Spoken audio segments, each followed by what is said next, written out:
Watch.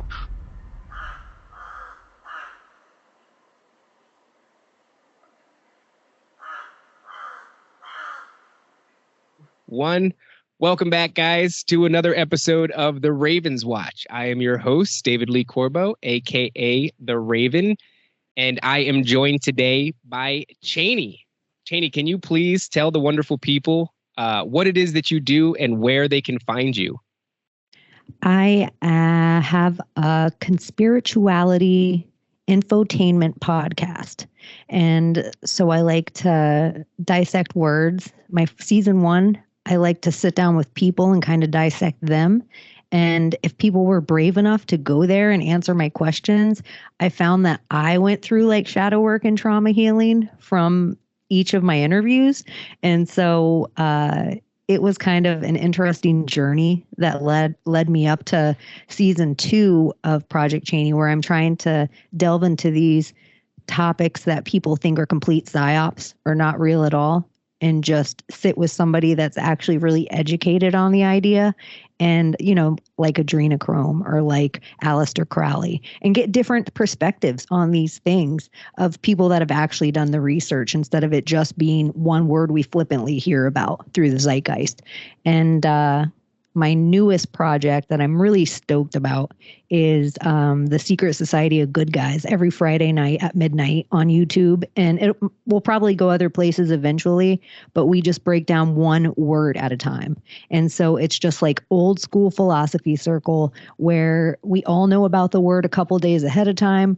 We hang out with our audience live and allow them to chime in. And I try to post their stuff down below, or their questions or their comments or their, usually your audience is brilliant.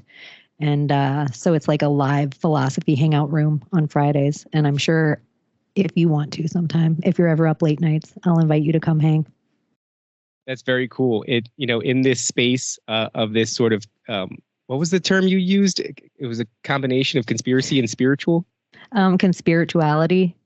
I like that. So in this realm of conspirituality content creators, a lot of us are often trying to find, like, what's the angle? What can I bring of value to the audience that maybe hasn't been done, or what's a unique take that I can offer?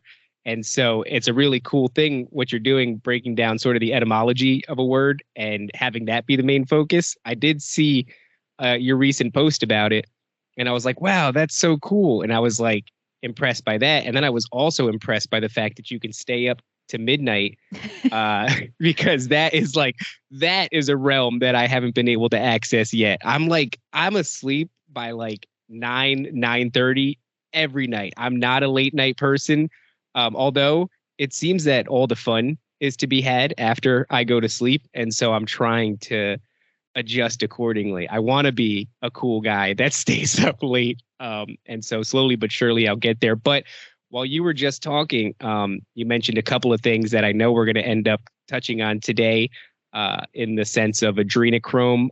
Crowley is definitely something that comes up on this show often. But you and I spoke before the show about the nature of what this episode is going to be about.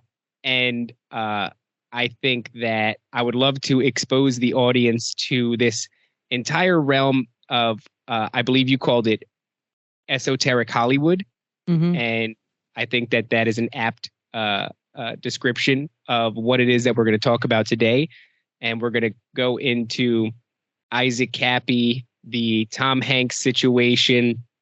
For those of you that are familiar with this sort of thing, spirit cooking with Marina Abramovich, how these elites, especially in Hollywood and the music industry, seem to cross over in a really distasteful way with the dark arts side of the occult, right? So we all know that occult just means hidden. It doesn't necessarily have to mean negative. However, there are certainly negative aspects to the occult. Like any topic, there's two sides to the coin. And so I look forward to discussing that with you today. I'm trying to think where a good place to start would be. And I kind of think that we should start to lay out, Cheney, who Marina Abramovich is and sort of what she is involved with. Because from where I sit, she is sort of the embodiment of a modern day dark arts witch almost, right? And she often goes under the guise of artistic expression, which is amazing. The sort of things that you can push to the public as long as you label them artistic expression. So, Cheney, would you mind kind of filling in myself in the audience? What do you know about Marina and the role that she is playing as of lately with all of our favorite Hollywood characters or music industry characters? Okay, I have to start by saying I know a lot about a lot of people, but I'm not the like Marina Abramovich expert. I know people that, and I don't have anything open in front of me. Um, I usually just will have the conversation and just be like, okay, let's see what I can pull out of my ADD like crazy brain. But I am a pop culture junkie. I call it Church of Hollywood. And I hashtag it. I'm trying to remember more. I used to have an account called Conspiracy Chicken when I was Anon for years and years and years. And I would just put out stuff that I saw fit because I didn't think it was important that people knew who I was. And it kind of made them more open-minded to these big ideas that I had. So everyone, we are doing a spell right now. Magic is real. And it exists in this realm, and the elite just don't want you to know the power you have. So me and you sitting together podcasting is the same as broadcasting. It's all magic. And so people like to think of like Marina of some kind of like she's just doing magic and she's a witch. She's evil. Like it's different. We're all doing magic all the time with our intention and what we're up to and the words we say, the spells that we write, the spelling, the cursive, the curse.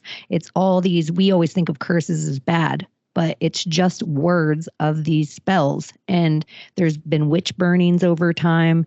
There's been Templar huntings over time. There's been genocides throughout cultures over time. And the losers never get to write their history, ever. And so we all live under the winner's history, no matter where you live in the world. And you are either here because the elite, you're elite, which probably you're not listening to this if you're one of the elite. So your family knew how to fight right, run right, hide their magic, like you are from a family of survivors. Like you escaped kings, you escaped popes, you escaped, like we are all from this. So Marina, back to Hollywood, where I think when we sit back and think we're being entertained, we're being entered. We're being entered by things that we don't understand, the same as alcohol. And I think a lot of the esoteric people that I hang out with, they always think it's fluff when I talk about Hollywood stuff. But it's the biggest spell that goes on in the world. The art scene is such a spell. Music literally has the word muse in it. So when people think that all this stuff is fluff and it's not important, I would say that, why people are looking in underbellies of Hermeticism and symbolism and religions, Hollywood is the most powerful entity on the whole planet that's dictating what your kids are going to be up to later on. So step in like a Marina Abramovich. And if you want to say anything in this, I know that was a long spiel. Well, I think that's a great place to start from, right? In recent years, sort of a lot of information has been bubbling to the surface. And one of the things that I found pretty interesting was this idea that the Druids would pick a particular wood from a tree called the holly tree in order to cast spells. And so it's no mistake that Hollywood is named such. It is all spell casting. And I know myself, when I was younger, I would say one of the main things that brought me to the table in the first place was this overt inundation with heavy symbolism, in particular by the music industry. At least for me, it was the music industry. And then later on, I learned to identify those symbols and find them throughout cinema as well, as far as Hollywood is concerned. But it's funny that you should say that a lot of people think that it's fluff, because that was very much what I was served up when I was younger, was this idea, and I've said it a few times on my shows, where the excuses I was given for name the artist, go ahead and plug them in. Why does Beyonce, why are her videos inundated with such strange symbolism? Jay-Z, such strange symbolism. Eminem, such strange symbolism. I was a big early 2000s hip hop head, and I loved music videos. That I was part of the dying age of music videos. I don't know if they still make them. If they are, I'm not paying attention to them very much. I know Doja Cat just did sort of the homage to Carrie, right? The being drenched in blood. I had the guys from Eating flesh, riding on a demon head. It's so weird. That's the first song that comes up every single time I go to make a TikTok. It's like, do you want to use this song by Doja Cat? I'm like, no, TikTok, I don't. No, but you want me to use this song by Doja Cat, clearly. I had the guys from Reality Czars on, and Paranoid American and Nate were talking about the origins of Lilith and her relationship to sort of all these dark entities. Lots of people call her the mother of demons or the mother of monsters. And I think that entire being covered in blood head to toe, like Carrie was in the film, and like so many other artists have depicted themselves on their album covers and such. And Eminem, I think Rihanna also had an album cover where she was covered in blood, or at least did a photo op. But these symbols are everywhere. The music industry is incredibly esoteric, incredibly occultic, and going back to it's all fluff. The reason that I was always given was that somehow adding these things to their music just creates a level of almost mystique over an artist. And so it boosts their appeal. And I would often get this notion that they're doing this to kind of add some mystery and appeal to a larger audience, which didn't make sense to me because for the vast majority of people, these symbols go over their head. So what sort of marketing plan would include spending so much money on set design where nothing is placed by accident? And all of this effort going into capturing a part of the market that is infinitesimally small. And so that just never really jived with me. And over time, after seeing these symbols everywhere, it started to paint a different picture if you're willing to stop listening to your homies who are dismissing you left and right. What is it that brought you, Cheney, to start to look at these things in a different light, as far as Hollywood, pop culture, you mentioned, is something that you're very much into. Where did you cut your teeth when you first started to look around and notice things? I I grew up with Enquirer and Star on my table. I'm from Florida. I'm from Palm Beach. So Enquirer was kind of like our press. Like it was like our New York Post or something. It came out at once a week. It was right there, a local publication house. And so there's certain key figures in the movie right now that we're watching on TV that I grew up with in this paparazzi world. And I have a different theory of the paparazzi. I have a different theory of like Hollywood versus Orlando. But you brought up Paranoid American. He's one of the secret society of good guys that hangs out every Friday night. And one of the reasons I love Thomas so much is he doesn't ever shy away about the pop culture mix with the esoteric. And so we can really geek out on it. But yeah, I love that guy. So I grew up with those things.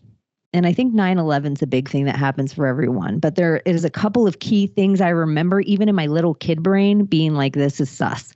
The O.J. Simpson trial was a big one. And so 9/11 happens. And at first, I eat the script. Like, that's my normal. I'm playing a video game one day with a dude, and we just happened to be talking about Upon the Pale Horse. And so my brain was already a little mushy. Like, you know, like we had been drinking a couple beers. He's telling me about this book that he read when he was in prison once. And then this other dude came up. We were at a bar playing Golden Tee. This other dude came up and he's like, hey, have you ever heard this stuff about 9/11? And it's only like a year afterward, 2002, maybe a year and a half. So it was like my brain was mushy enough to start taking this stuff in.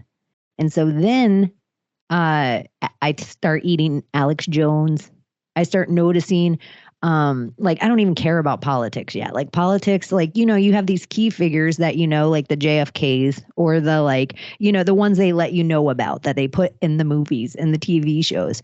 And sometime around, I think that movie W, honestly, it came out and I started realizing they're rewriting our history, like right in front of us, like putting these new movies like about George W. Bush, why he's still alive, about Obama, why he's still alive, about Dick Cheney, why he's still alive.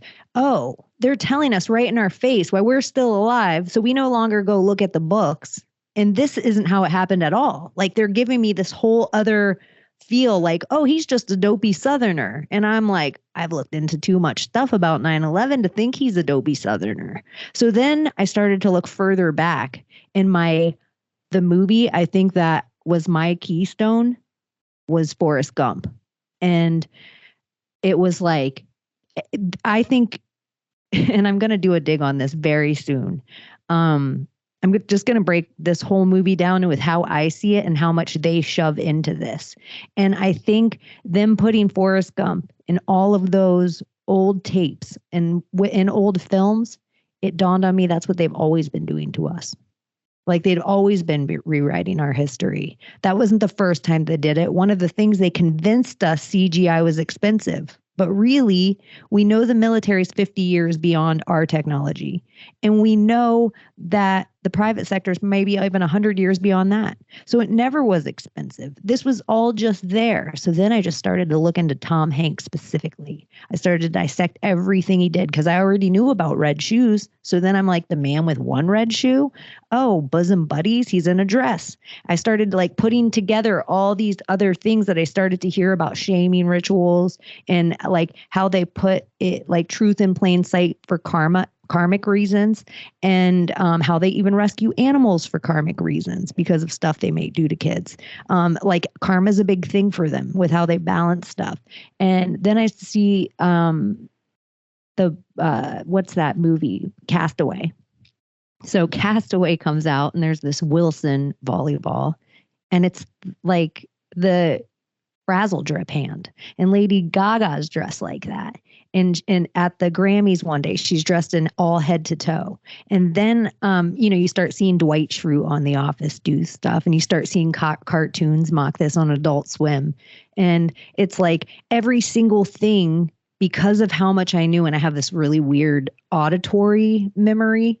And so by how much I was like taking in every like the Boston bombing starts to happen, Sandy Hook happens, the school shootings, the there was like the Ariana Grande false flag, which then you have Ariana Grande later on, Mac Miller dies. It's like all of these things started to come in together in my head that then I didn't know about enough about esoteric. Then I just had to start sitting with people that knew about alchemy and Rosicrucianism. And like I had grown up in a Masonic family, so I only knew one part of a thing. So then it was like I needed to sit with people that knew all these things. I needed to sit with heathens. I needed to really learn my Bible. I really needed to talk to people from the Far East. It like became an obsession for my spirit. But on the way, I've had to stop occasionally, reground myself, make sure it's like, you know, you always have the shadow work. I always say like your heart and head have to explode for you to get the new container to fill. And so every time that happens for all your chakras. And so yeah, it's just been like trying to keep a top. I don't like to think of a teeter-totter idea of duality. I like to think we're on a balancing top in the center that kind of wobbles and moves. So you have an infinite amount of teeter-totters to step on. I don't like the idea of black and white. That's how we have to break their game. They always try to get us to think in black and white. So I'm like, it sounds silly, but I'll say to people, as above, so banana. Because I'm like, we have to think so far. So instead of telling everyone all the time what you know, ask them what they know. And so it's just like sometimes getting our brains to think like little kid brains, going back to all the movies. You brought up MTV and these videos, MK Ultra TV. We all grew up on it for a reason.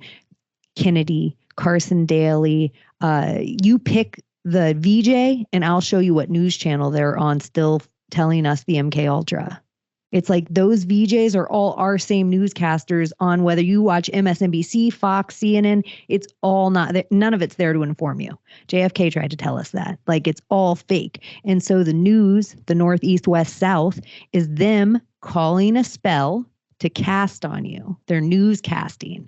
So it's just like all this stuff is so evident to me. And sometimes when I start talking about it, it seems ludicrous, but I've just been looking into it for so long that I watch people wake up quicker and quicker every day that I used to judge them like babies, like when all the Q kids got here.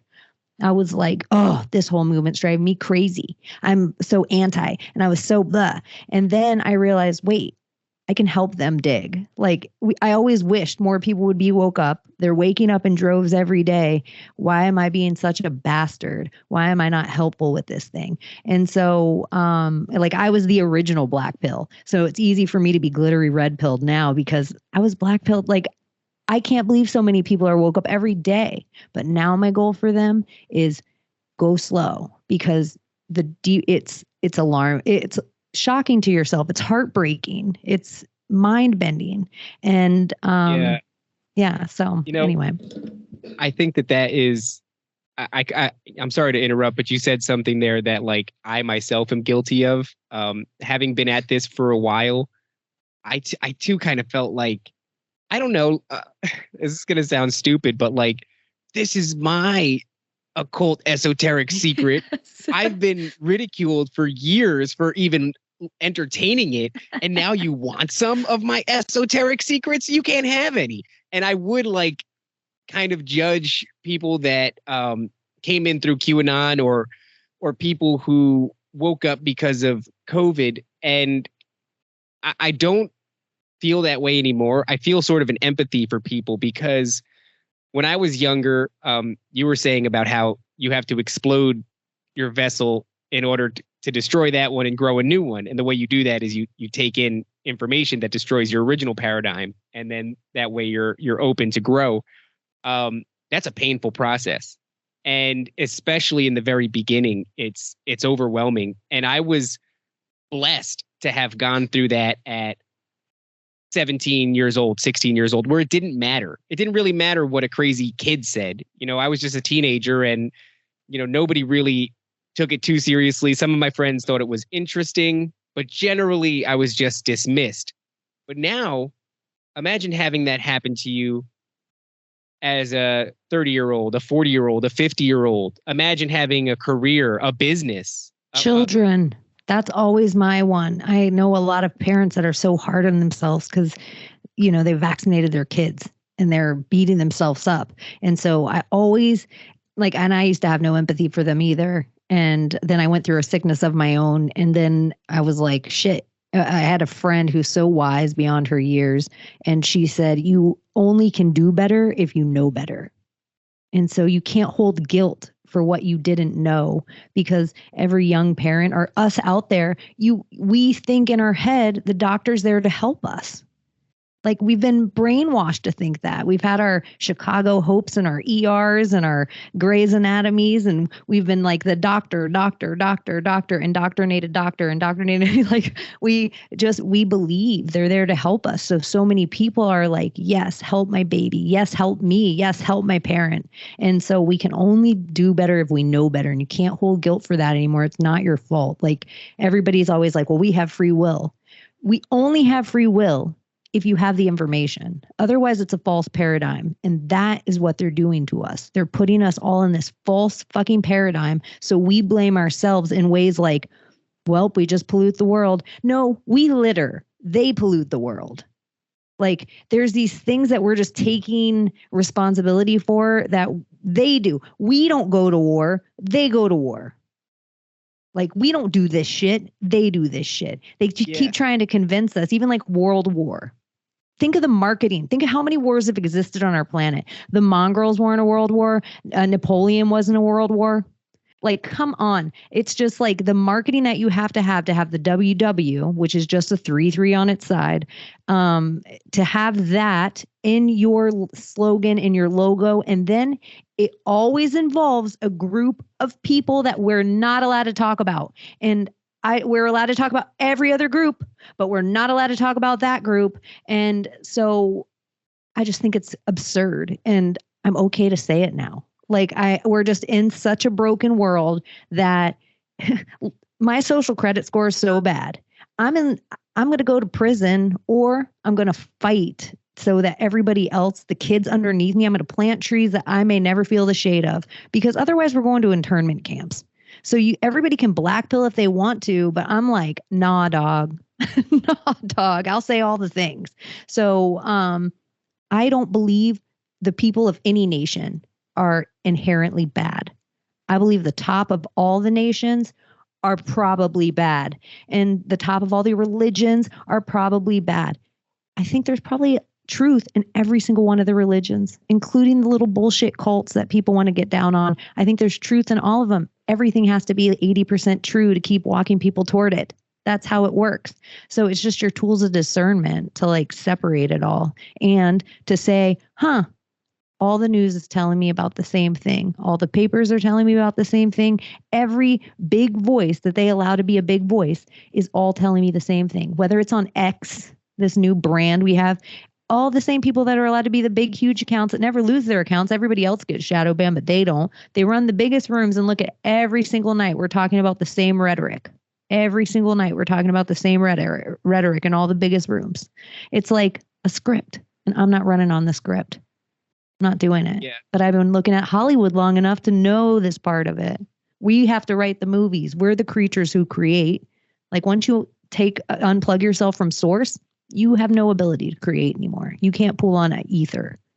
So it's like, I like what you were saying before about that multi-dimensioned teeter-totter, and how it is true. There is a black and white aspect to this. They want to lock us into sort of a duality paradigm, right? It's either this or it's that. You're either on that team or this team. You're either this type of person or that type of person. And really everything is so multi-layered that it's just a shame to allow yourself to be restricted by something as restrictive as a binary. You know, they serve us up the choices, and then we think that it is choice when it's really only the illusion of it. But you were touching earlier on, we mentioned QAnon and the people that woke up during that, and you were mentioning Tom Hanks and Wilson and Lady Gaga. And I think that, if you could go back and forth with me a little bit here, and we can try to jog our memories about the things that we saw just before COVID happened, the things that we saw at sort of the height of QAnon when it was gathering all this momentum. And I was hesitant, but I was also sort of thrilled, because in a big way, QAnon multiplied the size of the community exponentially, where we used to just be a couple of people, in a basement kind of talking to one another in random messaging boards or what. There wasn't very many people in the community, and we certainly weren't as connected as we became during the whole Q phenomenon. Q kicked the door open and brought so many people. And the thing that brought so many people wasn't just the rhetoric. It was like we were seeing some of the strangest things start to happen. Isaac Cappy, for one, coming out and saying all the things that he said about Tom Hanks, and we'll rewind and we'll get into that in a minute. And of course, Tom Hanks posting cryptic photos. Ellen DeGeneres was one of the more jarring ones, where she's, during the beginning of the lockdown, she's posting these videos where it looks like she's been crying hysterically, right? Her face is red. She looks exhausted. Her eyes, she looks like she's been crying for a while. And she would shoot these videos about how we're going to get through it, and don't worry, everything's going to be okay. It didn't really feel like she was talking to like the American people. In my opinion, Ellen DeGeneres, during the beginning of the lockdowns, was releasing a lot of what felt like cryptic messaging.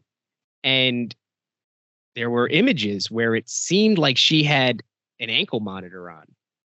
And there were images where it seemed like military personnel were who was recording her. You could see their reflections in the glass sliding door behind her. So you start to have this really weird thing where it's like she seems to be speaking cryptically.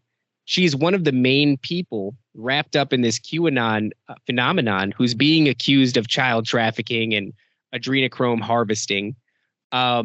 She's wearing an ankle monitor. She seems to be under military arrest. In fact, people in the Q community are saying she's under military arrest.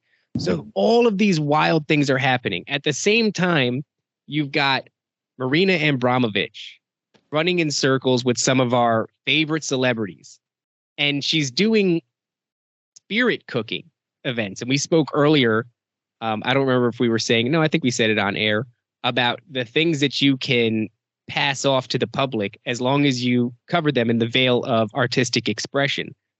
And so, under the veil of artistic expression, these spirit cooking events happen where there are sort of the mock cannibalist meals that they would have. They would cover nude people in a sort of sauce, and this sauce was very reminiscent of blood. It looked like blood, and they would eat this sauce with spoons, and they would all stand around this nude body, Lady Gaga, Marina Abramovich, and, celebrities that range from A-list all the way down to D-list.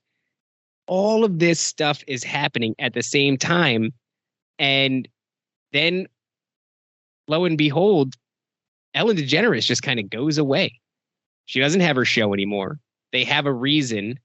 And the reason is she's very abrasive and very mean to her employees. And so she's not allowed to do her show anymore, or something of that nature. Even at the same time, I remember Oprah, who was named constantly within the community, the Q community, as being one of these cabal members who is harvesting adrenochrome. She's aligned herself with John of God. John of God being the head of this sort of, how would you say this? Like not an orphanage, but a baby charity. Factory. Whoa, hold on, Katie. Jeez, relax. I'm talking about. Can we ease into these waters? Not the baby factory. Although that is a good descriptive. But John of God, that's not the foot that he led with. He led with a different foot, and it was just like a charity thing, right? He's helping displaced mothers and children, things of that nature. All of a sudden, at the same time that Oprah is being accused of child trafficking, John of God gets busted for child trafficking. Shortly afterwards, something happens at one of Oprah's mansions, and the headlines read for part of a day that she's being accused and arrested on child trafficking charges.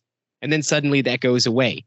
And the only reason there was police tape outside of her mansion was because she was doing construction. I believe that's what it got reduced to. So all of the players that are being mentioned in the QAnon community, almost every single one shortly thereafter has an event, a bizarre event that can be interpreted as vindication towards what Q is saying, or just a happy coincidence. I'd like to know your take on those things. I'm sure there was more. Do you think that I missed anything? That was really good. In my head, this is how I tell everyone to do digs if they want to dig on a celebrity. If it's a male, always see if you can find them in a dress. You always want to see if you can find them anywhere with Marina Abramovich, males and females. You want to see if they had an interview on Oprah. Like, it's not just like the Dave Chappelle. Remember, Oprah almost was the conservator of Lindsay Lohan. And she did a whole show with that afterward. And now Lindsay Lohan lives in like somewhere in the Middle East. And she's been accused of like just trying to steal a baby out of nowhere. You said Oprah. One of her houses that got raided was in Florida, right down the way from Jeffrey Epstein had a house in Palm Beach and Oprah. So it's like Mar-a-Lago and all those big, huge houses that are right there. Mar-a-Lago has an underground, it's built, they call it the Southern White House because it has actual missile silos and like productive protection in the basement, like panic rooms almost, but of White House caliber panic rooms. So people always think in their naive brain that you can't go underground in Florida. Now, Mar-a-Lago is right on the beach. So if we always theorize that these elite don't travel in Epstein planes, that flight log is just one thing. They travel in their own planes and they travel in submarines. So a lot of these places, these houses on the coast also have something, maybe they can get in and out of the underground in a way we don't understand. But they said right in Palm Beach with Oprah's house that was being dug up. And if you look this up now, one of my favorite things is pretty much anything you see on PolitiFact or one of those, I always hear Hannibal Lecter in my ear like Silence of the Lambs 2 with Juliana Moore, like, you're getting warmer, Clarice. Like if I get PolitiFact or Bannered, I feel like I'm on the right track. So everywhere it's like, no, Oprah's house wasn't raided for child trafficking. And we were all sold the idea. Remember how many schools we let Oprah have in Africa? And we were like, why doesn't she do this in the United States? Why doesn't she do? Because they're not just after kids. They're not just after virgins. They're after melanin. And so these are all levels of things that these sick people are up to. And so she also had schools in Africa that rapes and molestations and all these accusations were going down. But that, I think that's all a cover. So when you put in Oprah rapist, it comes up with those schools. It's the same way as the movie Frozen for Disney. You put in Disney Frozen, you can't find anything about Walt Disney being cryogenically frozen. You just have some girl singing, let it go, let it go. So those are like, I'm sorry to interrupt, but wasn't she also directly involved in the first wave of support for the Haiti earthquakes, where all those children started going missing and there was videos coming up to the surface of Haitian parents in the middle of this earthquake, this disaster, saying really wild things like the people that are supposed to be saving us are taking the children. That with Hillary, Laura Silsby, and we see who's helping at the Maui earthquake where we haven't heard anything about the kids. The Rock and Oprah, because they love Black Rock symbolism. Black Rock City, Chris Rock is a Black Rock. It's like something about our true north that they're trying to bury with us. I think even there's even something about Antarctica always looking down there, but we all forgot about the North Pole. Oprah also picked Obama as our president. He was way behind. Hillary was winning the popular vote. Imagine saying that Hillary was winning a popular vote. She was beating Obama. More people wanted her to be the president than this unknown dude. And Oprah had to come on and say, it's okay, white women of America. He's a good guy. This is the same Obama that ordered an astronomical amount of hot dogs, like an ungodly amount of hot dogs. $60,000 worth of hot dogs to the White House. I would like to see that amount of hot dogs. Like if somebody could just drop that off outside, like on the front lawn, what would $60,000 worth of hot dogs look like? And I know because Obama's from Chicago, right? So the idea is like, no, dude, he just really loves like a Chicago style dog. Or, maybe he's not even from Chicago. Else. He's not even from America. And even the story they tried to tell, he ain't from Chicago. So a thing that comes up in the digs, Dress, Abramovich, Oprah, Obama, we're all talking about everybody's all hot with Israel right now. The House of Saud, the only country in the entire world named after a family, is Saudi Arabia. So the House of Saud is another huge one of these things when everyone's like, oh, it's all the blank. Anytime it's all the blank. Nope. There's a couple key things you got to dig into because we have these players all over the world and it doesn't mean they're good. They could be fighting with each other as long as we're dead. So Saudi Arabia is a big thing people have to look into.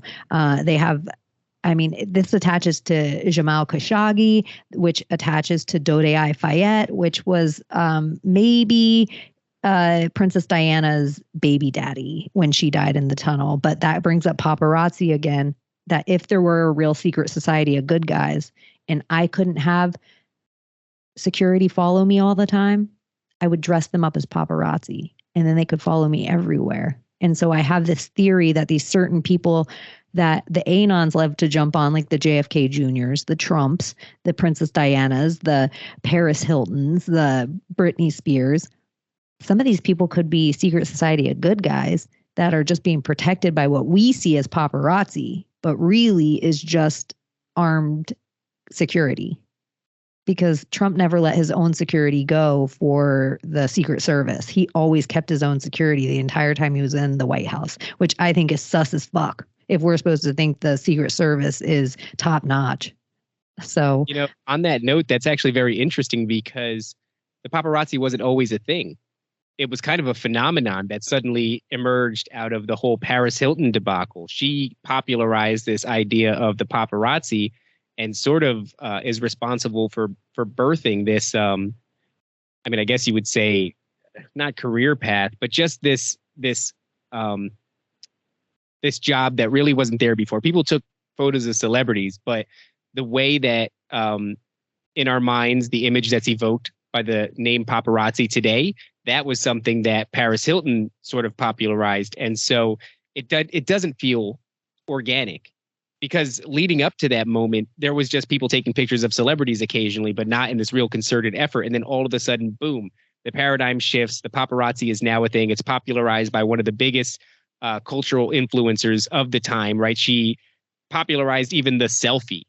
And so, if you look at the phenomenon of the paparazzi, it just doesn't feel organic. And maybe there was an idea there where you could utilize this in some way, shape, or form. But in order to do that, you had to create a reason for it having existed in the first place, and then insert Paris Hilton. So it was just interesting to me because it never felt organic. It felt like a really strange thing. Princess Diana is the real flood of paparazzi. It's the flood. And they even blame her for her death, and they try to outlaw it. And Diana she's born on a 31, 13 inverted. And so is Selena. She's born on a 31. And so I think these two women, maybe on purpose, maybe unexpectedly, but they were definitely murdered because for some reason, these two women with this moon goddess energy could have freed nations. They could have brought people together for whatever reason. Like people who don't know how big Selena was and how beloved she was for the entirety of pretty much Texas all the way down to the tip of South America. And people were she was about to explode everywhere, and she was intelligent, and it didn't matter the differences. This is where music and musing is such a high magic. But Diana had that same vibe too. They tried to spread the same as COVID with AIDS. They tried to make us not touch babies and each other anymore. Diana's the first one to go out, and she's like, no, I'm not scared of this. I'll sit with an AIDS patient. And she's the flip of, because all the paparazzi were following her all the time, she made them follow her into third world countries and to hospitals. So it was just like somewhere about the Princess Diana, you can't, like, they never wanted that much power. So they would either kill it or we would see it coming if there were good guys. And we would say, no, it was going to happen and take her out before they could. Because all reports are she was alive in the tunnel.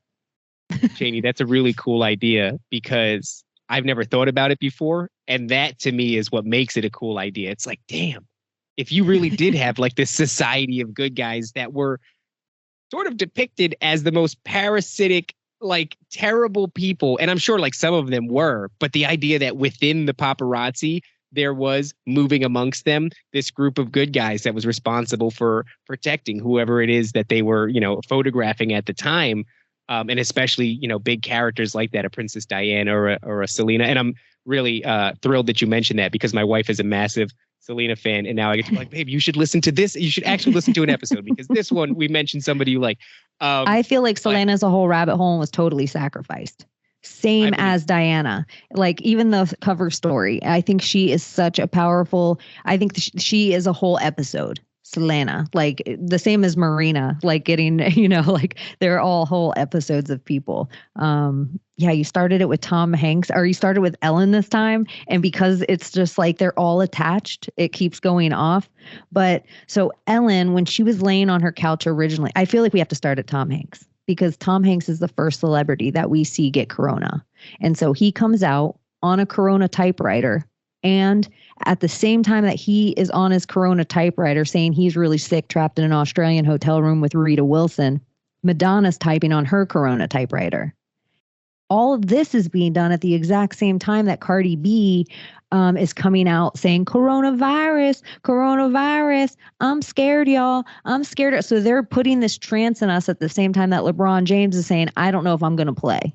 So once those sports, because sports is Hollywood too, no one thinks of it that way.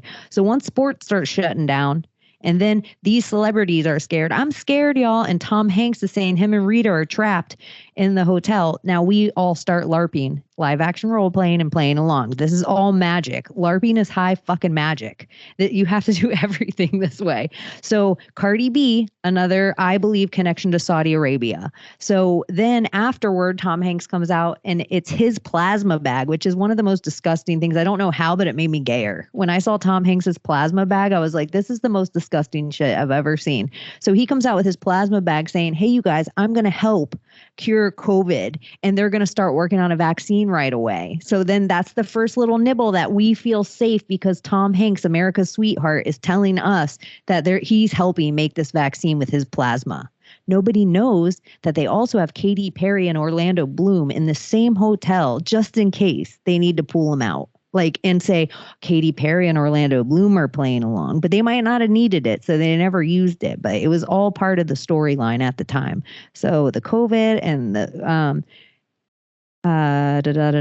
Tom, all his movies. So now back to Ellen. This is going on, and Ellen's sitting on her couch upside down. She's like hanging on her couch upside down, and she has her knees crossed over. If you're into tarot, this is the hangman pose. And so they like to use it over and over again, like for 9/11. That's why they show us that guy falling out of the building all the time in the hangman pose. So Ellen's doing the hangman, and she also starts doing these videos where she's like, trust the smart people. Trust the smart people. This is where the Anon started to dig, and the smart people were like a monitoring system for like pedophiles. It was like a whole big, huge thing. So that's where the Anons get credit for a lot of things. Wayfair, that dig is Anon credit. They don't get any credit for that. But everything that was found out about the Wayfair rabbit holes were all the QAnon kids. And they don't get, and I'm putting it together there. I like to call them Anons, and then Q is a separate thing. But all the kids that followed Q, those are all the kids that did Wayfair, and they get no credit for that. But I'm giving them credit right now. So Ellen's ankle monitor, she also has L in the middle of her name. So this is deity for them, L. And so they like to put it in their names, Ellen, Elon. So you can see it sometimes when they say, I love you, I think they say L of you, L of you. So I think they're actually like almost like sheeping you. There's something with the of and the I. Anytime they I, say like we think of the letter I, it's eyeball for them. So it's always I, and you isn't U-Y-O-U, it's E-W-E. It's sheep, you. So this is all so crazy. So Ellen is attached Katie, to, go on. I just want to say, even though I like know this stuff, it just feels like listening to you say it, there is such a, like my skin's blown back with the idea that like, no shit, this was an op.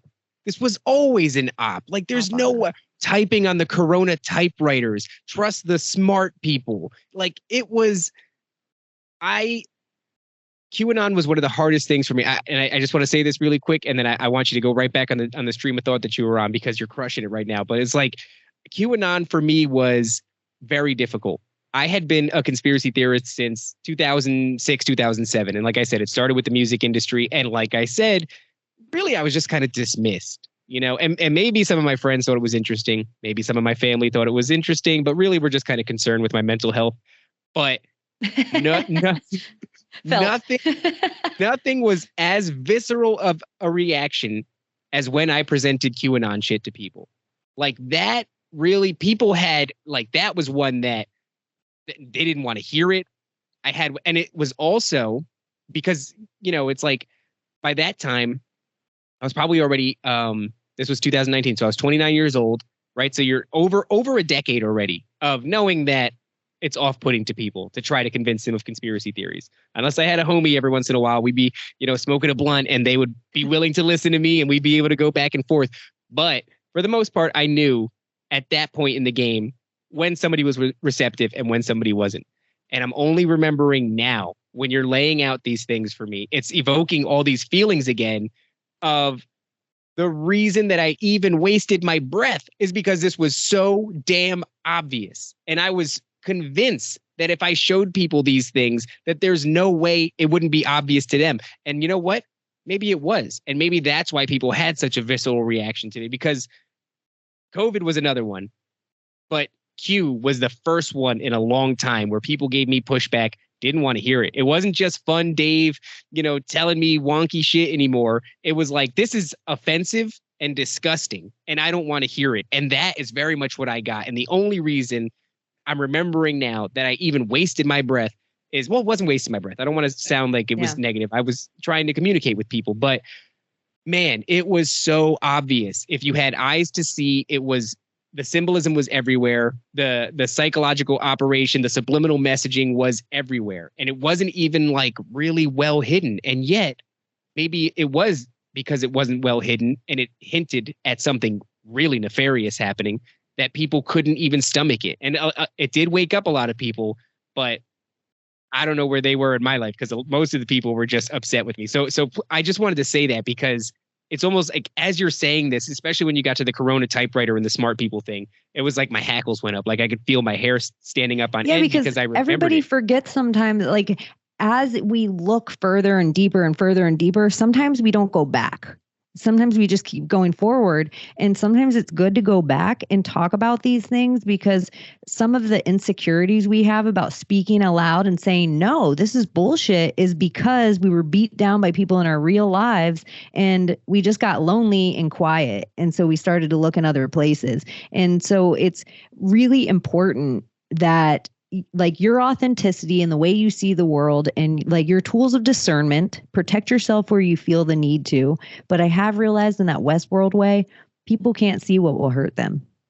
Like they're not able to see it. The robots cannot see what will hurt them. Everybody is so fascinated with, will the computer become sentient? And I'm like, why don't you start paying to each other and seeing if each other are sentient anymore?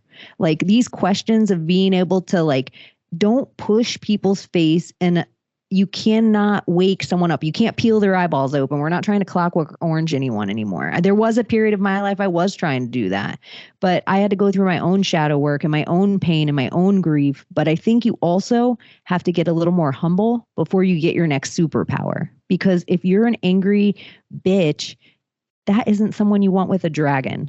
You want the person that has the information to not be fighting with people. It doesn't hurt me personally if you don't agree with my information that I have today, and I might not agree with it tomorrow. It's just information. It's just questions. If you take anything personal, then that is right there. Why? Because somewhere you're idolizing somebody. And that's what I noticed with a lot of these people. They assumed because you were following Q that you were idolizing Trump. That was the assumption, when really what you were pointing out in Q was destroying their idols. And that was the more painful fucking thing. And where most of the people, honestly, out of all the Q kids that I know, I would say 80% of them are probably Christian. So they don't believe in false idols. So it's a weird assumption to put on them. Another 15% of the Q kids that I know are magic, and they saw was wizards and witches and warlocks and meme magic and LARPing, and they just saw all these words. And so that's another 15% of the kids. And then 5% of them that no one likes to talk about are really disgruntled Bernie voters. Man, what you're laying out here is just reminding me of like how weird and winding the path to now has been. The Bernie voters knew the election was stolen before we ever got to 2020. The original Bernie voters had their election stolen way back at the DNC primaries with Hillary. So that's still this core 5% of pissed off people that no one even believes in. You're right. Oh my God. I never even stopped to think that like what happened to Bernie Sanders brought a very unsuspecting group to the table. You're absolutely right about that. Yeah, those people, when they found that it was rigged against Bernie and that he was basically forced out of the game, they had to turn somewhere. And the mainstream narrative was not that at all. But there were people who were telling you that sort of thing happened and that the DNC was corrupt and that they pulled Bernie out of the race. And those people... Then we get to Bernie 2.0, and Bernie 2.0 is only there to hand his votes to Hillary or Biden if need be. Yep. That's all. And this is where Joe Rogan, I started to notice the Joe Rogan and Howard Stern and podcast and YouTube and these idols, becoming the new idols that we think we chose for ourselves, but they're just as guilty as being the old school Hollywood. So I always call Joe Rogan. He is the Oprah of men and no one sees it. And it's so dangerous. So Bernie 2.0, Rogan has on. Rogan has on Tulsi Gabbard. Rogan has on Dan Crenshaw eye patch. Rogan has on like pretty much every shill, but he won't sit down with Trump. That to me is sus AF. And really the only reason at first when Trump came into the picture, I thought this is how Hillary becomes the president, is they pick this guy purposefully so that Hillary has an easy walk-in, because I had been watching the movie, like I passed out Obama Deceptions back in like 2012 on the streets of Portland, Oregon. Like, and like, and the Bushes are evil, the whole thing. It's not just the Democratic Party. It's all just a CIA setup, a shadow government setup that's even bigger than the 3-letter agency that we know. And so I'm watching all this unfold, and I didn't even like this homie at all. But then when I started doing research, which everybody says Trump's such an egomaniac that he wanted his tweets put in the Library of Congress. Is he an egomaniac, or did we all have our tweets put in the Library of Congress, including all of them that tried to delete their tweets afterwards, like Chrissy Teigen and Hillary Clinton and Patton Oswalt and all these people? So all the things that, so everything they tried to say he was an egomaniac for was really like, they could delete it all they wanted to, but we still had it all. We still had Trump calling Obama not born here. We still had Trump saying, you take a healthy baby to the hospital, and then all of a sudden they poke it with a whole bunch of vaccines and you take it home and it has autism. Like, we still have all those Trump tweets. And so it was where everyone even thought another Trump ego thing. Oh, look, Trump just wanted his name on the bottom of the checks. Trump just wanted his name on the bottom of the checks. No, you guys were about to all get cryptocurrency cards with forced digital currency. And the only way they could give you a universal income, which Andrew Yang walked into on Joe Rogan, the only way they could give you that was in the way you'd accept it like a pacifier and never go back to work again, was if you had that digital currency card. And then if you were on the tit of the government that you were getting a certain amount of money from them a week, PayPal had it. If you said the wrong thing online, you were going to get charged $2,500. And so, oh, well, that's not a big deal. What does PayPal control? What does Elon Musk really control? I don't know, maybe the everything app that everyone's using right now. So it was just like slow walk-ins for the only way they can carbon credit you or charge you for your bad shit online that you say is with digital currency. So Trump sent us a check with his name on it, and they all called him an egomaniac, but we were all supposed to get our government subsidized WIC cards, and that didn't happen. So he averted that. I got it. Like, I'm so happy we're doing this, because so much of this stuff, like you said, we keep moving forward. We don't look back. And I haven't looked back in a long time, Cheney. I've been looking forward at what the next thing is going to be. The news cycle. Remember the light bulbs? Becoming... I don't know why this always comes up to me, where Obama made it that we all had to get the spiral new light bulbs in our house. He outlawed all the old Edison bulbs because he said they were bad for landfills, like glass and metal, which go, they evaporate, they go right back to it. And then we all got these halogen weird bulbs that they were like, these bulbs are going to last all these years. I haven't ever had COVID. I haven't had the sniffles since the last tetanus vaccine I got 15 years ago. And I believe if you're getting it over and over again, check your light bulbs. Put the old Edison bulbs back in your house. Because it's not just 5G warfare. It's not just chemtrails. It's not just the food we're eating. There is shit that were simple little EOs, executive orders that Trump signed. And one of them was putting American-made Edison bulbs back in your house. And this isn't an Edison Tesla argument. I'm just describing that kind of light bulb, that old school glass light bulb. I do have to. This episode is brought to you by Edison Bulbs. If you'd like, you can go to edisonbulbs.com and use hashtag the Ravens Watch as a promo code. No, we don't sell that here, but you're absolutely. I have those stupid halogen circular ones in my kitchen right now. I never even thought about that. This idea, it was crazy that they dinged him on everything. It was like he said, we're looking at a way to get UV lights in the body in order to cure viruses or whatever the case may be. And they're like, Trump's such an idiot. Or this idea that Trump is saying we're going to drink bleach. You know what I mean? It was like they would spin everything on him. And this is the thing. I was never a big Trump supporter. I've actually never voted. I've always kind of felt that I was too stupid to vote. I didn't have all the information that I needed to cast an intelligent vote. And so I'd be doing people a disservice by throwing my 2 cents into the ring. But what I did notice was that people were so quick to just call Trump an idiot.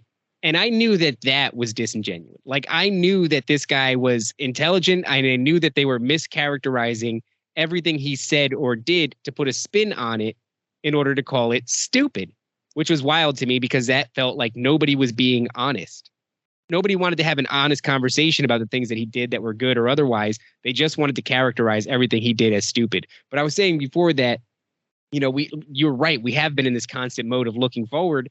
And you just mentioned like Chrissy Teigen, right? Who was I forgot she was at the heart of this whole thing, like this whole Pizzagate QAnon conspiracy. She was immersed in it, her and John Legend. And then Patton Oswalt, who I forgot why I hated him because he was maybe one of the most annoying dudes. And he probably killed his wife because she actually got too close to figuring out who the real Golden State Killer was. And then they released this BS on us. Oh my God, man. It is the propaganda machine moves so quickly these days that it's easy to forget what you've already been inundated with. And man, have we been through the ringer. It's crazy. I just want to take a moment and appreciate this, Cheney, because I've been saying it a lot lately, and I'm going to continue to say it. Right now, the American people, the globe, or the plane, whatever it is, the world is being subjected to the most sophisticated propaganda machine in the history of humankind. And some of us are still here. Some of us are still not falling for the propaganda. Some of us, and I've fallen for a lot of things. When you do this as long as I have, or I'm sure you have too, we fall for things. We believe something. We'll chase down a trail. We spread COVID. We were the first ones to spread lockdown, and we don't even know it. But we were the first ones inundated with China locking down. So we unknowingly spread because the media was like, no, everything's fine. And we were getting all these videos of them sandbagging streets and locking people in their apartments. So we took the stuff off 4chan and 8chan and 4kun and we took the stuff off the back channels and we spread it on our channels, and we helped spread the narrative so everyone played along with the world locking down. I will say that when I saw those videos, it was within the same week that I saw videos from a balcony of the bodies that were dropping left and right all over the streets of Hong Kong, and the people in the hazmat suits, coming and collecting them. But then I saw a video from a balcony, like a 3rd or 4th floor, and you see after the shot is done, the person gets up. The body that had dropped to the floor and died because of COVID actually gets up, and you realize this is some sort of like babies in an incubator. Like that's how they get us into war every time. Like, oh my gosh, there's babies in an incubator. Oh my God. And you would think like we would learn our lessons, but we don't see as especially as Americans, we have so much sway over the culture of the world with our own opinions. We're the loudest people on the planet. And you think that we would learn to pump the brakes, especially like even this time, right, with the whole Israel-Palestine thing. It's like I hit the brakes. I don't have all the information. We're in the fog of war. The propaganda machine is strong. I don't know what's real and what's not. I'm not going to throw my hat in and decide Ukraine? Remember how everyone had I stand with Ukraine? Now everyone stands with Israel. Before that, they all standed with the trans friend. Before that, they stood with France. Before that, they were standing with the Boston bombing. Before that, they were standing with Kaepernick taking a knee for set. Like, it's just like they were all standing 6 feet apart. They were all wearing masks for the whole time. Like, I didn't play into any of their fucking rituals. And that's what I see all of it as. It just so happens that we have this eclipse right when this thing in the Middle East goes down.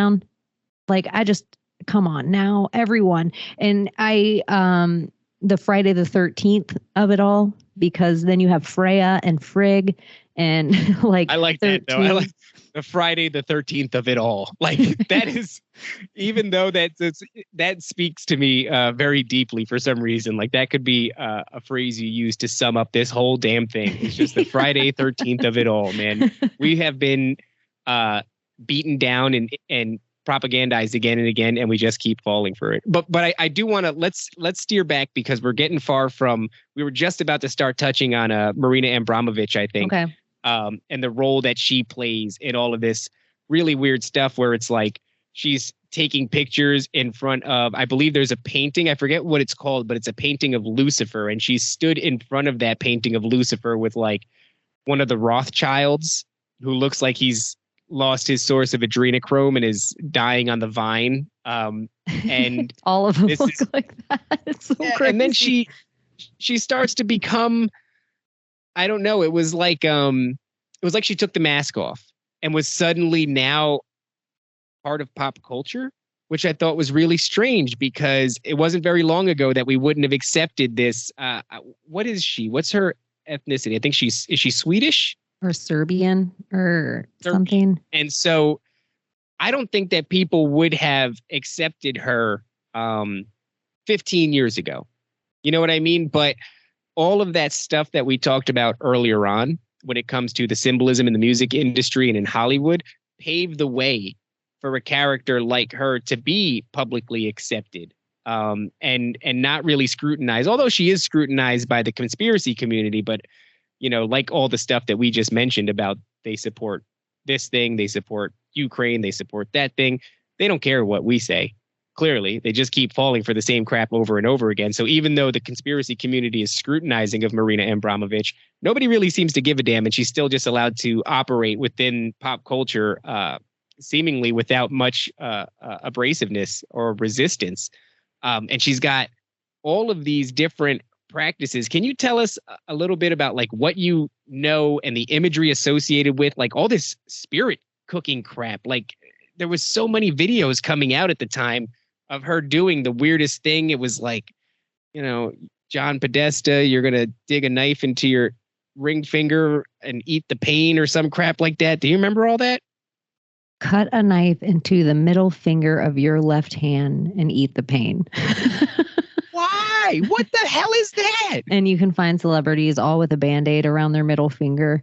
And they even say, Obama, after his paddleboard friend mysteriously died, he was on the golf course the next day with a Band-Aid around the middle finger. Somewhere I wonder if that's not a karmic thing. Like cut a middle finger deeply into your left hand. And like if they do something, I went too far, bad, or went against their own evil deity, whatever that may be, they have to do that to like equalize the... Well, in the way that the revelation of the method is sort of like, I'm karmically free. It's not my fault. You were too stupid to see that we showed you what we were going to do. Maybe if you were to like, I don't know, let's say, cut off a child's face and like put it on your face. Something weird and crazy like that, right? That's not necessarily a world event. You don't have to warn the people of the world that that's coming in order to be karmically free, but you still did do something dark and evil. So maybe it's a form of karmic repentance. You know, you inflicted pain. And so what you do is you then do it to yourself and that way it frees you somehow of whatever karma was attached to that situation. The one sect of Catholics that will beat themselves on the back with the whips. That's exactly what I was thinking about. I just had deja vu too. We've had this conversation before. I did too. And I felt like I didn't. It was like, I felt like when I said that last time, you knew the name of what I was saying. Yeah, it was like self-flagellate. I saw even your arm moving up and I was like, I've been here before. That's fucking weird. But yeah, so I don't know what that is, but all of that stuff stems from her. And so she was a performance artist for a really long time and was a performance artist with a male. And they would do these weird things like braid their hair together and then sit like that for hours and hours and hours, almost in a David Blaine type way, where some of it seemed like painfully excruciating, or like very uncomfortable. She did another one where she sat in New York City and people would come and see her and sit across from her in chairs, and people would just sob and all this, and they would all get this like certain time frame. And I think it was called like something with the artist. And so in this, she gets pushed back into the pop culture, and she holds a lamb for Europeans. Anyone, they like Prince William holding a lamb. Marina holds a lamb. It's like John Legend and Chrissy Teigen have a picture of them holding a lamb. It's something weird with their symbolism. So maybe it's us with the sheep. Like they just think of us in the same way as that chattel cattle, where they don't really care. But she sat with Jay-Z. So everyone's like, look at Jay-Z sitting with this artist. And if you don't care about hip hop, well, James Franco sits with her too. And he has stuff come out that's kind of pedo sus. So if you only know about James Franco, Shia LaBeouf becomes a big key player in all her stuff and kind of loses some of his clout in Hollywood because he was pushing off in this like Disney kid Transformer rocket, Indiana Jones Part 4. He was about to become this really huge star. And then Marina, and then this indie turn. And then, of course, Lady Gaga, which some people theorize that she like killed and absorbed the energy of somebody else who actually, and I call her Lady Gaga in that name because I won't, something with the spell of Gaga. It's weird.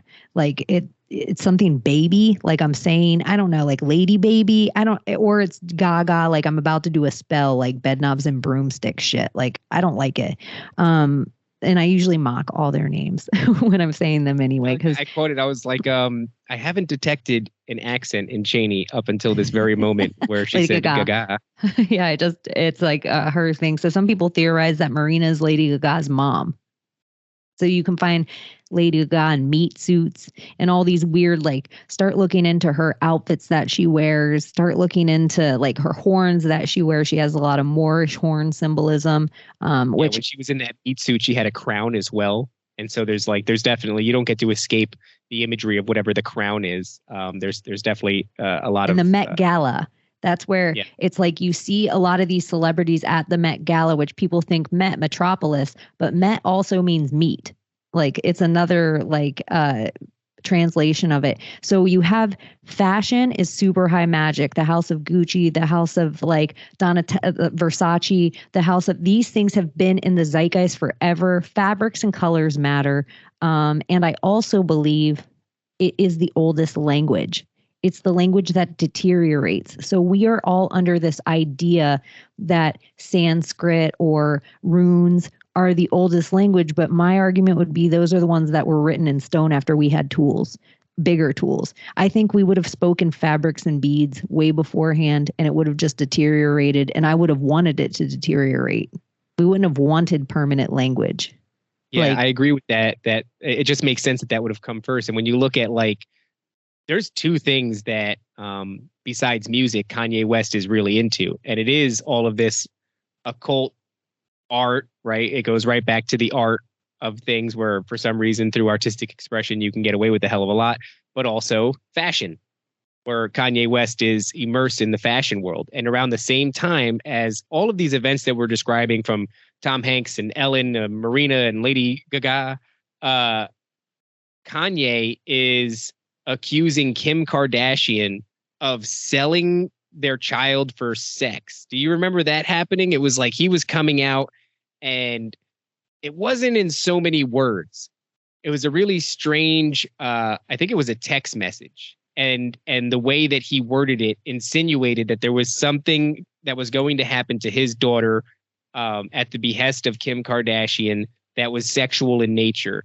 And it deeply upset him. And Kanye West is one of these characters where I don't think that he is completely controlled. I think the breakdowns that we see are genuine breakdowns. I think that he's not a good faith actor, but I think he's very conflicted in the things that he's part of. And so every once in a while he breaks kayfabe and you see him come through in this really manic way. And it's because the things that he's involved with and that he's seen and that he understands are so damning to the human psyche, especially in regards to people that are familiar with the concept that Kanye West's mother was sacrificed in order for him to be able to achieve the level of fame that he has and success that he has. However, he loved his mother. And that's one of the things that I think is genuinely true about Kanye West is he did love his mother. And so he's even said that in songs. There are song lyrics where he talks about they sacrificed my mother or something like that. And so I think he's just one of these characters that's super conflicted. I think Kim Kardashian is like some high level witch and she can keep her shit together. She's a professional influencer. And when I say influencer, I mean this woman is helping to steer culture in a very negative and dark direction. But I think she's kind of really good at it and she keeps her wits about her. And if she breaks down, it's behind the scenes. But Kanye is a very unstable character. And I think they kind of hate that about him, where it's like he produces incredible music. He moves culture in a massive way. But unfortunately, it's a double-edged sword where this guy breaks down and allows people to see behind the curtain every once in a while. And, that's just another one of these things where it's like drips of water until the dam bursts. Kanye West was one of those drips of water during this time. And now who the hell even knows? Kanye is in a really weird place. I don't even know if it is Kanye anymore. He certainly doesn't look like the same guy.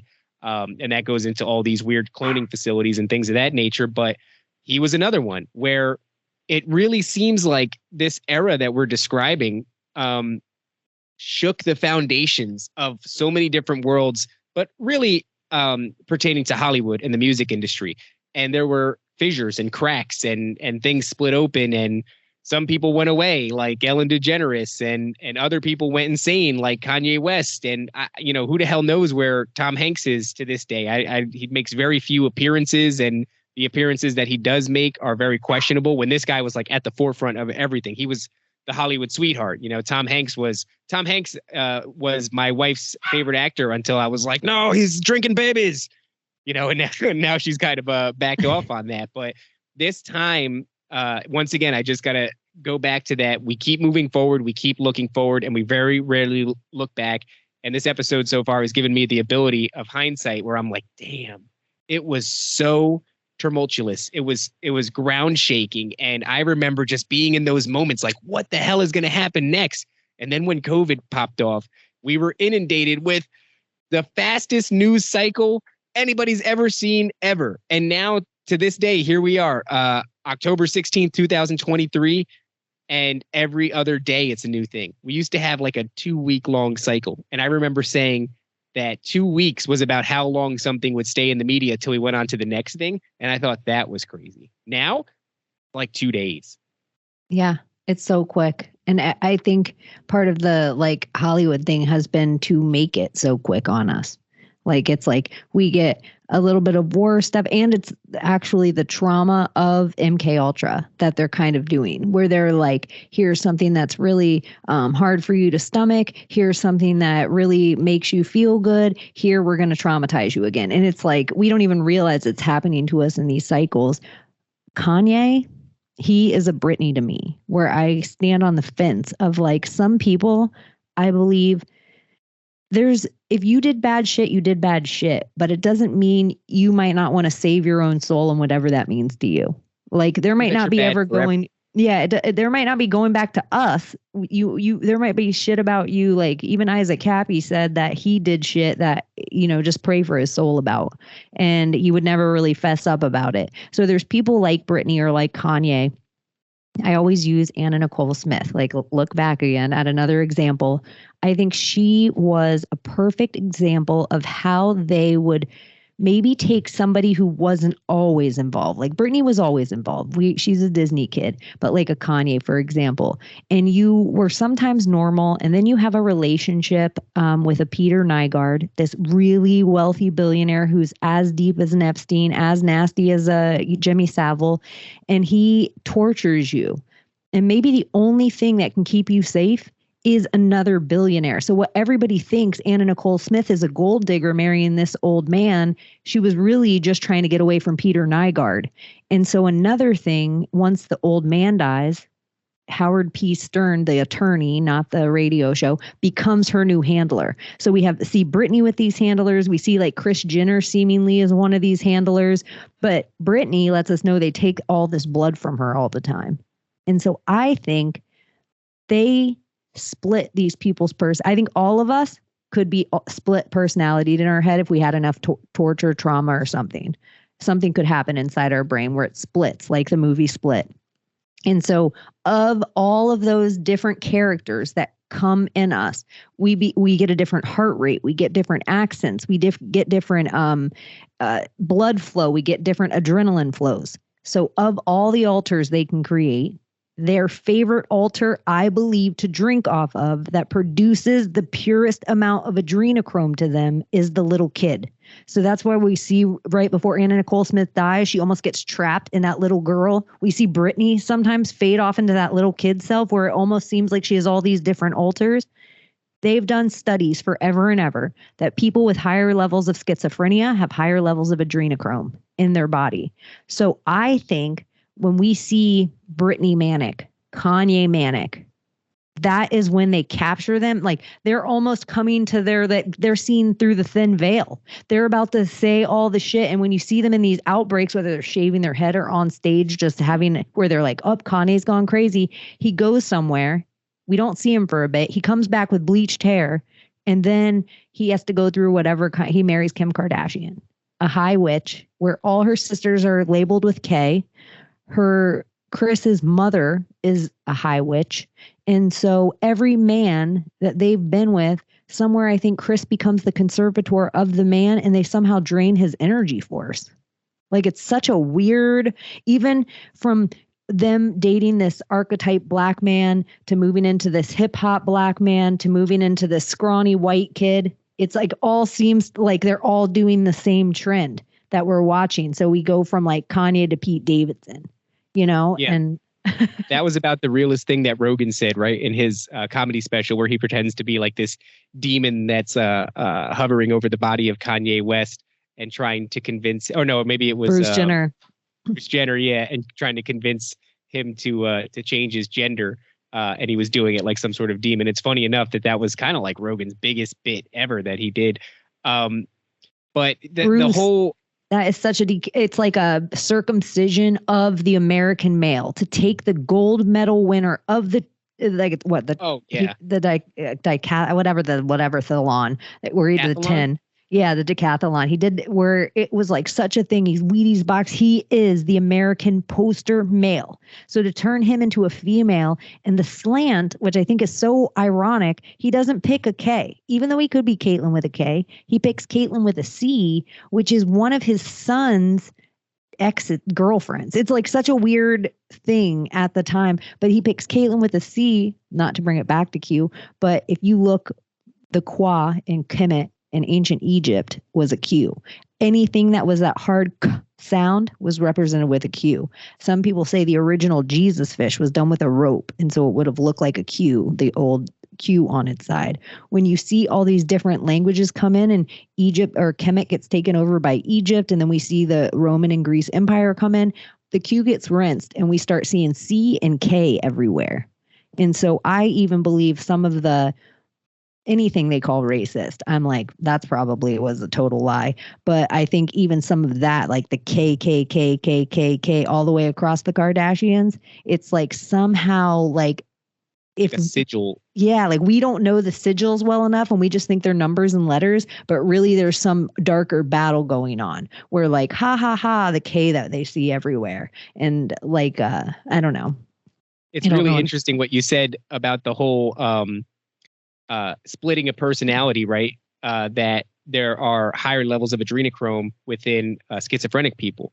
And I remember watching that movie Split that you brought up a while ago. And by the way, excellent movie. James McAvoy, I believe is his name. Good. Yeah, he's unbelievable. cutie. It's really terrifying. The different personalities that he was and able to take. It's all real. On.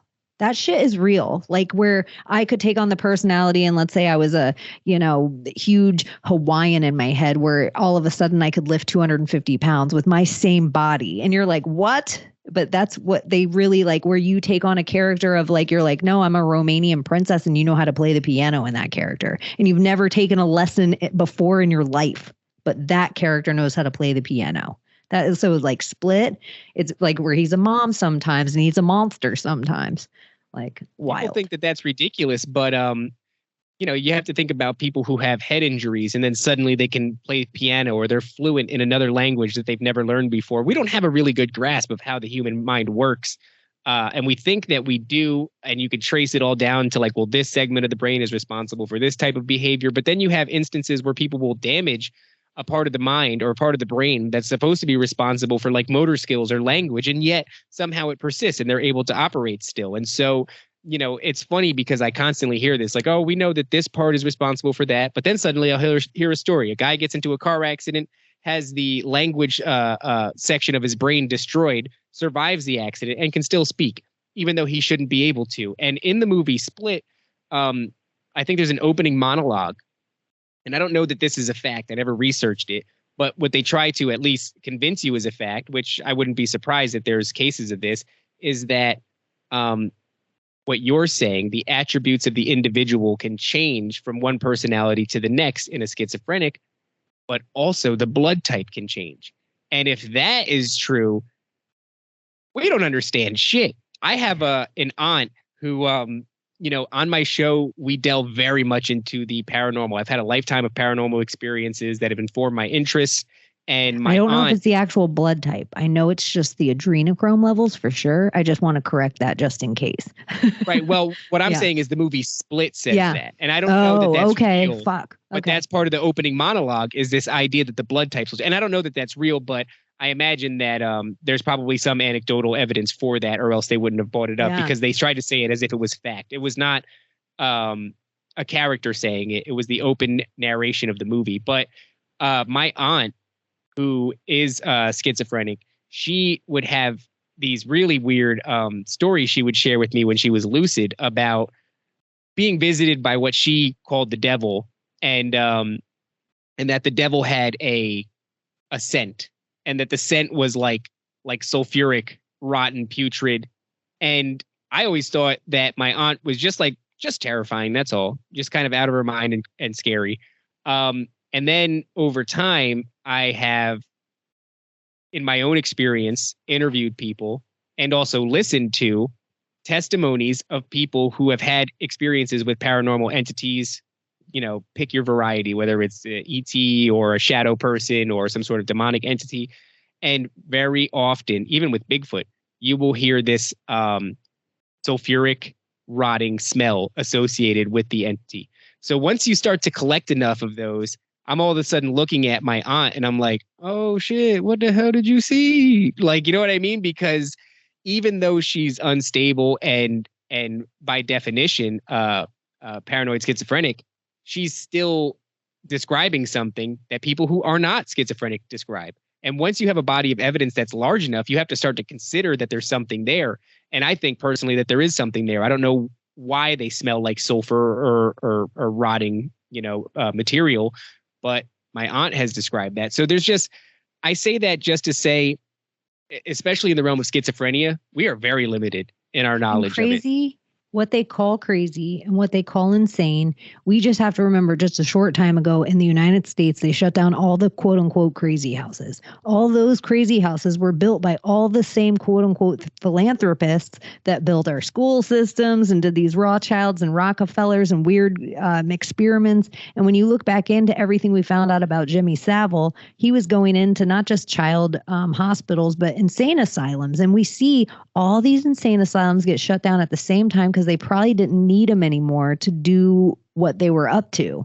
And so I think when you look at the 100 years before the insane asylum, that leads us right into the end of the world fairs, right into the Tatarian thing where we would have had all the orphan trains. So if our magic is in our quote unquote junk DNA. So if you have any of the clairvoyant, clairsentient, clairaudient, and they know this about us, and they took all of us from different continents and moved us to different continents. So like, let's say we all got orphan trained at one time, or all of our grandparents don't know how they got here. All of our great grandparents are just like, yep. And then I was in this country one day and they are like, maybe I was on a boat. Maybe I was on a train. Maybe I was on I don't know, maybe everybody got moved. And then the people that were magic or remembered, hey, there was this ancient Antiquitech. There was big trees. There was giants. There was anyone that remembered stuff that would dragons, maybe they were put in the insane asylum.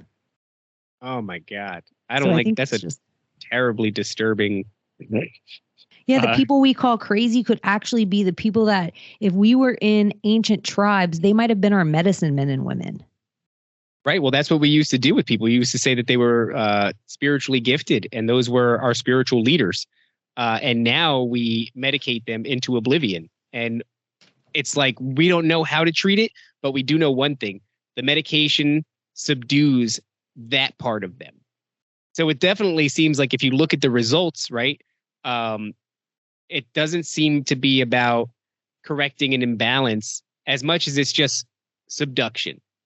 And if there was something important there, if these people were, in fact, typically spiritual leaders, and that's not good, right? Because we don't want spiritual leaders. We want big daddy government. That's who we depend on. We don't need spiritual leaders. We need mega churches. We need the government. We don't need individuals leading small communities in a spiritual path. And so subduction is the name of the game. Can we mute those experiences within that individual and make them obsolete to the community, which is, if that's not the goal, it certainly still is the outcome. But Cheney, I'm at the 1.5 hour mark, and I should have told you at the top that I had a hard out, but it was so fun. I'll hang out anytime. It was super fun, and it flew by. I didn't even know an 1.5 hours already went by. Yeah, I totally want you back on because we haven't talked about Epstein. We haven't talked about Jimmy Savile. There's still so much left on the table in regards to that era. And I would love to revisit that era again with you because I don't know why I tricked myself into thinking that it was old news. And having anytime you want to geek Hollywood, I'm in. That is perfect. So Cheney, please, one last time for the audience, where can everybody find you? You can find all my links at projectcheney.com. That's CHANEY. Cheney, it was awesome having you. To the audience, I just want to say, by the time you hear this, it'll be a week dead without the Ravens Watch. But we are still running Nephilim Death Squad. I just had to put the show on pause for a week so that I can start to get things out on a regular schedule. So Mondays are going to be for the Ravens Watch. Wednesdays are going to be for Nephilim Death Squad. Thursdays, I have something that I'm working on that's going to be a lot of fun. It's going to be a short series, but I want to keep it under wraps for you. But we're working on a lot of things. And one of the things that we recently rolled out was a new YouTube channel for Nephilim Death Squad, as well as a Twitter account for Nephilim Death Squad. So we're trying to funnel people over there and grow those pages so that we don't have to. Right now, my co-host Top Lobster and I are streaming on like 8 different places at once. And we want to consolidate that and just make it Nephilim Death Squad. In order to do that, we got to grow those channels. So if you want to support the show, please go and follow us and subscribe there. Cheney, thank you so much for joining us. This was a genuine pleasure. And I'm not just gassing you up when I say this was literally one of my favorite conversations. And I can't wait to do it again. I'm mad that I only have an 1.5 hours. And I really want to run it back soon. So thank you so much for your time, Cheney. And I look forward to doing it again. Thank you. Have a good night, Cheney. Have a good night.